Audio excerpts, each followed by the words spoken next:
আসসালামু আলাইকুম আমার কলেজের ভাই ও বোনেরা। আজকে নতুন একটি ভিডিও নিয়ে আসছি, সেটা হচ্ছে বটম এলাস্টিক জয়েন।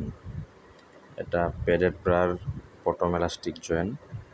দেখুন কিভাবে করা হচ্ছে, মনোযোগ দিয়ে দেখতে থাকুন।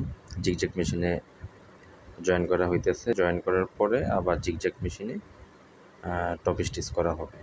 দেখেন, একটা জিগজ্যাগ মেশিনে জয়েন করা হইতেছে।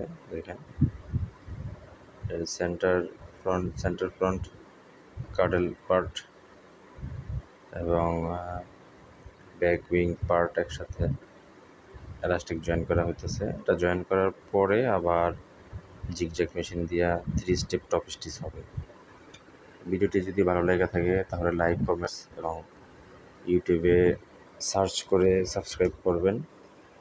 আশা করি ভালো লাগবে। যারা ব্রার প্রসেস এবং বিভিন্ন আইটেম অপারেশন শিখতে চান তারা দেখতে থাকেন। আর পূর্বের ভিডিওগুলো যদি না দেখে থাকেন তাহলে কাজের ধাপ 1 থেকে শুরু থেকে শেষ পর্যন্ত দেখতে থাকেন।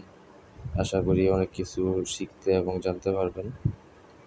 যদি ভালো লাগে তাহলে কমেন্টস করেন, আমার চ্যানেলটি সাবস্ক্রাইব করে আমার পাশেই থেকে দেখেন জিগজ্যাগ মেশিনে কীভাবে জয়েন করা হইতেছে।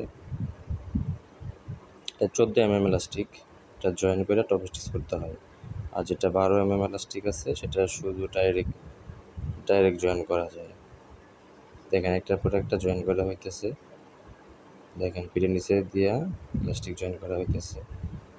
1 শটে করা যায়, একবারে 1 শটের ক্যাপাসিটি আছে। 100 থেকে 120 পিস ক্যাপাসিটি আছে। ট্রেনি অপারেটর সবগুলো অপারেটরে শিখাইতেছি, ওদের কাজের ক্ষতি আসলে খুবই কম। তো দেখতে থাকেন, যদি ভালো লাগে তাহলে কমেন্টস করেন আর চ্যানেলটি সাবস্ক্রাইব করেন। যদি ভালোভাবে শিখতে চান তাহলে শুরু থেকে শেষ পর্যন্ত না টেনে ভিডিওটা পুরোপুরি দেখেন। আশা করি ভালো লাগবে। আসলে কৌতূহল থেকে ভিডিওগুলো করা, সবার সাপোর্ট পাইলে ভবিষ্যতে আরও ভালো ভালো ভিডিও আমি দেওয়ার উৎসাহ পাবো। আশা করি ভালো লাগবে। তো সবাই এই ভিডিওটি দেখার জন্য ধন্যবাদ, অসংখ্য ধন্যবাদ বলে শেষ করতেছি। আসসালামু আলাইকুম।